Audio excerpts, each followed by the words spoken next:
I'm here with Government Minister and ACT Party Leader David Seymour. Great to have you back in the region, Mr Seymour.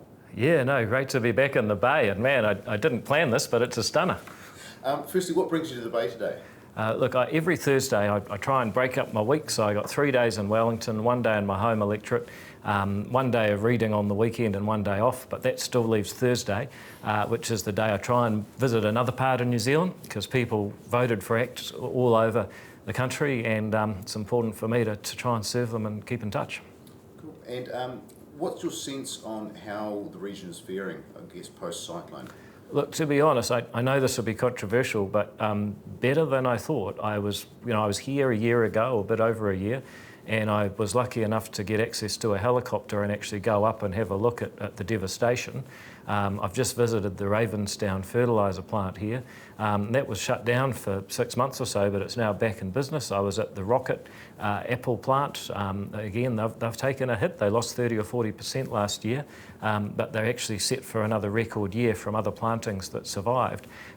So on balance, I'm finding that people have really managed to get it back together quicker than I hoped. And I recognise that won't be everyone, and there's still people that will have long-term recovery plans.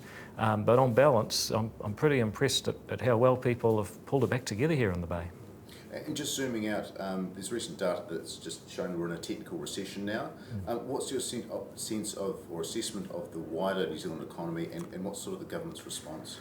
Look, the economy's got some headwinds, right? Number one, we're facing still high inflation and the high interest rates that go with that, and that's a result of high government spending, so the government's response is to pull that back as hard as possible.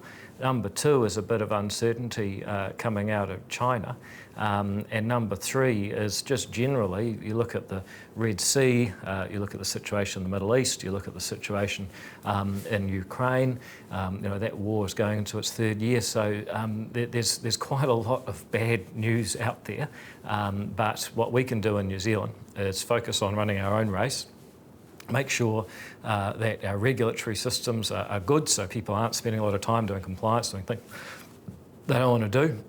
And we can also make sure that we ensure that New Zealand is a good place that people want to come and work, want to come and invest, want to stay, because we need to stop losing New Zealanders.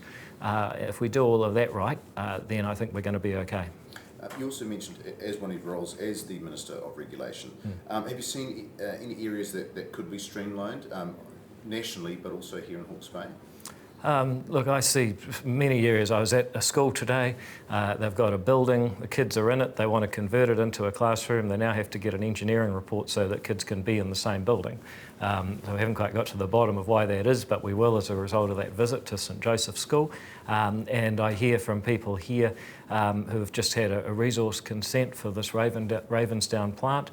I won't tell you how much it cost them to get the consent, because that's probably sensitive to them, but I couldn't believe it. To get a resource consent to keep running a plant that's already here. So Resource Management Act reform is absolutely critical, and you'll see this government properly replace the RMA for once and for all, or at least for a very long time, so that we have a law that says you can do what you want on your own property so long as you don't harm anyone else's. Just on that, you also Associate Minister of Education. Have you been approached by any Hawke's Bay schools as part of the Partnership Schools program? Yeah, I have. So Te Aratika was a former partnership school, and so we've been in discussions with them. There's nothing official. They haven't, we're not taking applications yet. They haven't made one, but who knows? Maybe Ronnie Raquel and Te Aratika will become a partnership school again.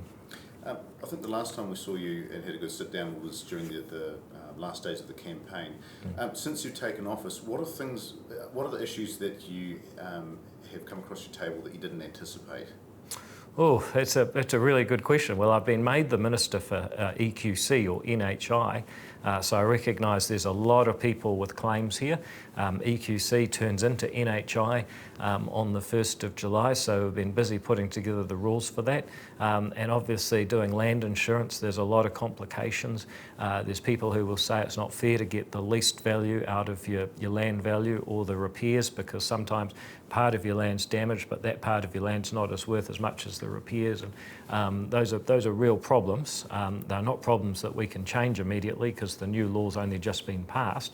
But certainly we're finding some interesting things on the EQC, soon to be NHI file. I've also been made the Minister in charge of early childhood education, which I didn't entirely expect, but I'm loving it. And again, the regulatory burden they face. I'll give you one example. There was a kid, actually a lot of kids, at an ECE next to a train. Every time the train went past, the kids would run out and wave. And then the train driver started honking his horn. Now, the Ministry of Education told them to phone KiwiRail and tell them to stop honking. And you just think, what a cool thing, until the ministry got involved. So that's a relatively minor thing in the scheme of things, but it shows the culture of over-regulation that we need to stop. In a recent post, you also mentioned that you were in charge of Farmac. This is one of the things that you're also in charge of. You mentioned that you found there's some unfunded liabilities or something there. Was that? Yeah, that's true. I mean, Farmac usually spends about $1 billion each year. Labor said that they'd do a $200 million boost. Then they said they'd do another $250 million boost for COVID. And so one year it went up to about 1.5 billion, but only for 1 year. So everyone's got used to spending, $1.5 billion. And then they didn't budget for any more, because you do a 4-year budget. They didn't budget for year 2, 3 or 4. So we as a government are going to have to work out, what are we going to do for years 2, 3 and 4? We can't just tell people they can't have their drugs anymore. We also don't have the money set aside. So that's an example of the kind of challenge that Labor left us, just little hand grenades buried everywhere. Is the government finding that more and more as well? Is it facing a more difficult financial position than perhaps you were led to believe? Yep, there's basically 3 things happening. Number one, the economy's soft. We talked about China and the Middle East and all that sort of thing. It means that there's less economic activity. Less spending means less GST. Less working means less income tax. So the government's tax take is soft, and that is a real problem. Number 2, we find ourselves in a position where we all of a sudden have these unexpected fiscal cliffs, as Nicola Willis has called them, and that the Farmac one's a good example. The school lunch is another one. The Labor government didn't put money aside for school lunches after 2025, after this year actually. So we've got to find money from next year to pay for the lunch program. Then there's also this problem that there's still a lot of inflation. So I can tell you there's not a single person in our cabinet that doesn't want to give the cops a massive pay rise. They deserve it. But also every person in our cabinet knows that we've got a massive fiscal crunch coming. We're out of money on so many fronts. And we're also going to have the same conversation with teachers pretty soon, and then nurses, and you get the pick, corrections officers. So we're just having to be really careful right across the board. So those 3 things, the slowdown in the economy, the fiscal cliffs and the inflation on government employment, that's really making it tougher than it would otherwise be. I guess close to home, it's actually all throughout the country. Ratepayers are finding it increasingly difficult with rate rises, and councils are facing huge debts. Are councils are legally tasked with doing? Are they tasked with doing too much, or does simply the whole local government model need a rethink? Look, there's a couple of things there. Number one, councils themselves face massive regulatory costs. So I talked about Ravensdown. I was talking to someone who operates a water treatment plant. They have to get a consent to run a water treatment plant that already exists. Now you think about that for a moment. And realistically, if they don't get the consent, what are they going to do? Tell everyone to hold on? Oh, it's just not realistic, right? So, we put a lot of regulatory cost on councils. They pay costs trying to do stuff. Second of all, we ask them to do a lot of things. So that puts a lot of cost on them. For example, I heard the other day that in Palmerston North, they're trying to do a new water treatment plant, but it's costing twice as much as it needs to because they have to discharge to land. They're not allowed to discharge in the Manawatu River, even though their treated water is cleaner than what's in the Manawatu River. So this is crazy, right? I think the other thing that councils face is that even the things that they do need to do, if you think about where the money is, I mean, your income tax, your company tax, your GST, your excise tax on your booze, everything you spend, the money all goes to the central government. Whereas the local council has some fees and some rates. Now, we have, I think, 91% of government money goes to central government, 9% goes to local government. That's one of the most centralised schemes in the world, and that's why ACT has long advocated sharing some of the GST with the council so that the council has a greater source of cash. Just a few more quick questions. How have you found working as a coalition? Look, it's been a lot better than I think our worst enemies hoped. We've actually found that New Zealand's in big trouble. It requires us to work hard on getting a better way forward, and that's around spending money. It's around law and order where we've really cracked down. It's around resource management law and regulations generally, and it's also around education, getting kids to school. So there's quite a number of issues here where I think we really need to do better. And we just aren't. So those would be some of the best examples I could give you. But we seem to have worked out that the challenges we face as a country are far better than any challenges we pose each other.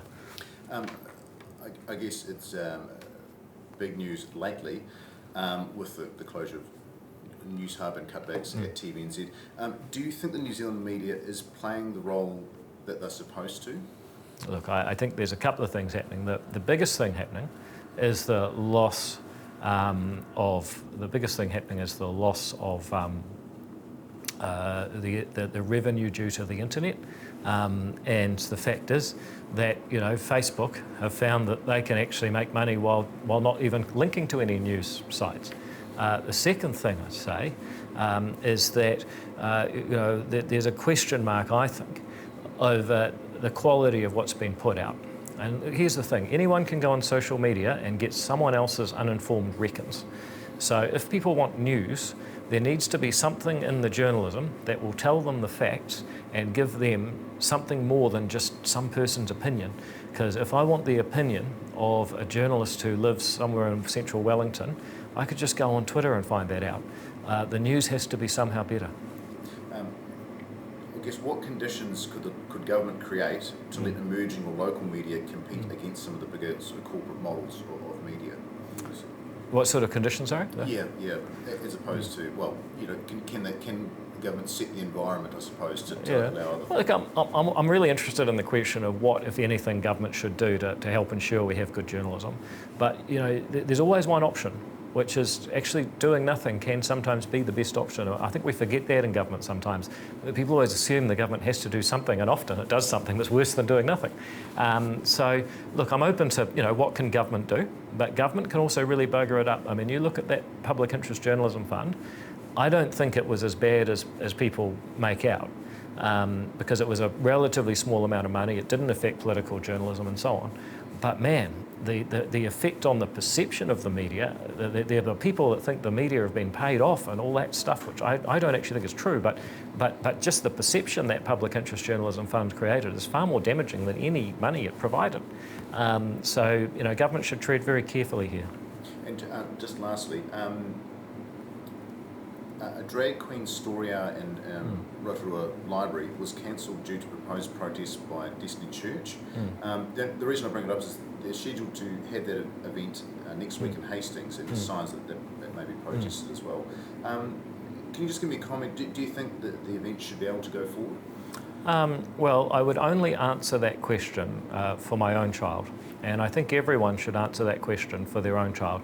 If you think it might be a bit of fun for your kid to go and see a story read by someone dressed as a drag queen, I don't have a problem with that. You as a parent can manage your relationship with your kid.